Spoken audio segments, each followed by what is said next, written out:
Hi guys! Kumusta po sa inyong lahat? So for today's video ay tara at samahan niyo po magluto nitong ating nilagang baboy. And syempre meron din po tayong fried chicken na nabili dyan sa Crispy King na napakasarap ng fried chicken nila. At murang-mura lang sa halagang 40 pesos.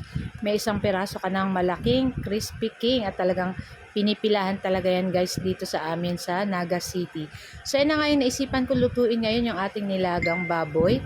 Dahil medyo maulan po ngayon dito sa Naga kaya masarap humigop ng sabaw at syempre perfect na perfect dito sa ating fried chicken. So kahit nga walang fried chicken, ito lang ating nilagang baboy ay napakasarap na. At syempre may sausawan akong toyo at may kalamansi. So pwede nyo rin po lagyan ng sili para medyo may anghang. So, yan ang ating patatas, yung ating siling pansigang, yung ating repolyo, at yung ating sibuyas. Siyempre, pinakuluan na natin yung ating pork.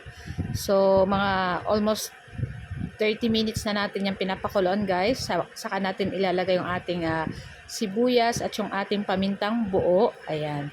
At maglalagay din tayo dyan, guys, ng patis, syempre, para may lasa na yung ating sinabawan or yung ating nilagang baboy. So ayan, siguro mga 2 kutsarang patis and syempre maglalagay din tayo ng salt kasi matabang pa naman po yan. So kayo na pong bahalang mag-adjust or ng timpla kung ano yung gusto nyong lasa. So nilagyan ko yan guys ng 1 teaspoon na sugar pala para medyo manamis-namis at maglalagay tayo dyan mamaya ng ating kernel corn.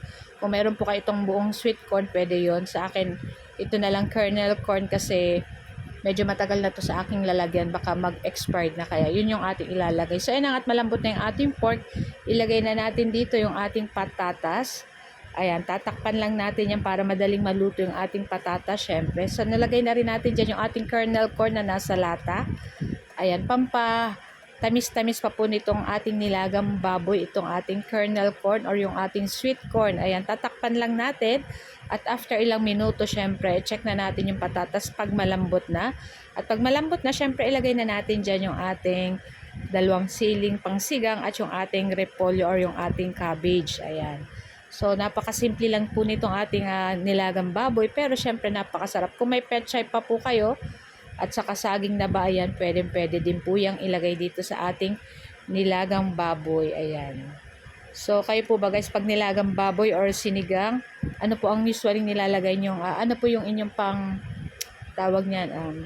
Sausawan. Ako po pag sinigang, gusto ko patis, lemon, saka may konting sili. Pero pag ganito pong nilaga, usually, nasanay kami dun sa magulang ko. Pag nilaga, ang nilalagay po sa usawan is toyo na may kalamansi. Ako talaga pong masarap kaya itry nyo din po. So, ayun na nga at i-transfer na natin yan sa ating mangkok at ready na rin po kaming kumain itong ating napakasarap na ulam for today. So, nilagang baboy and syempre meron din tayong fried chicken.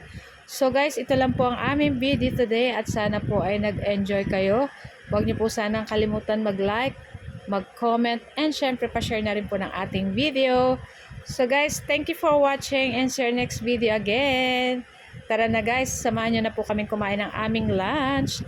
Ayan, medyo maulan po dito sa Naga kaya masarap kumain at matulog. Syempre kagabi nag-work tayo kaya pahinga tayo today. So guys, thank you!